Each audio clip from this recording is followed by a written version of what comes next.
Good morning. Belaguri Ussata Madhyamik Vidyalaya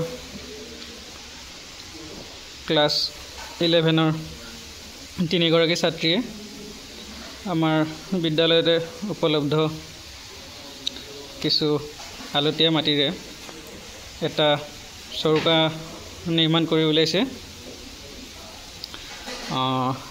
তো ইয়াৰ সন্দৰ্ভত আমি ছাত্ৰ ছাত্ৰীসকলৰ পৰা কিছু কথা জানিবলৈ চেষ্টা কৰিম। তেওঁলোকক এনেকুৱা এটা কৌশলগতভাৱে যি আইডিয়া তো তেওঁলোকে ক'ৰ পৰা পালে মৰমৰ ছাত্ৰ ছাত্ৰীসকল।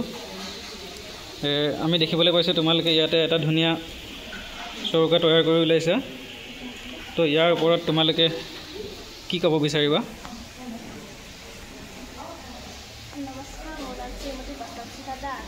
আমি তিনিজনে মিলি কিনে চৌকাটো বনাইছোঁ, কাৰণ গেছ ওলোৱাৰ পৰা চৌকাটো ব্যৱহাৰ কৰা নহয় আৰু ঠাণ্ডা দিনতো ককা আইতাহঁতৰ কাৰণে জুই ফুৰাবলৈ চৌকা ব্যৱহাৰ কৰা হয়, ভাত বনোৱাতো চৌকা ব্যৱহাৰ কৰা হয় আৰু স্কুলতো বা গেছ ওলোৱাৰ পৰা চৌকা ব্যৱহাৰ কৰা নহয়, সেইটো কাৰণে আমি চৌকাটো বনাইছোঁ।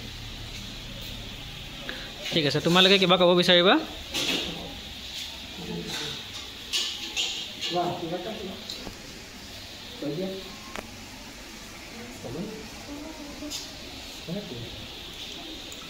এয়া আপোনালোকে দেখিবলৈ পাইছে চৌকাটো প্ৰায় সম্পূৰ্ণ। যিহেতু আমাৰ স্কুলত মধ্যাহ্ন ভোজনৰ কাৰণে এই ৰুমতেই মধ্যাহ্ন ভোজন তৈয়াৰ হৈ আপোনালোকে দেখিবলৈ পাইছে।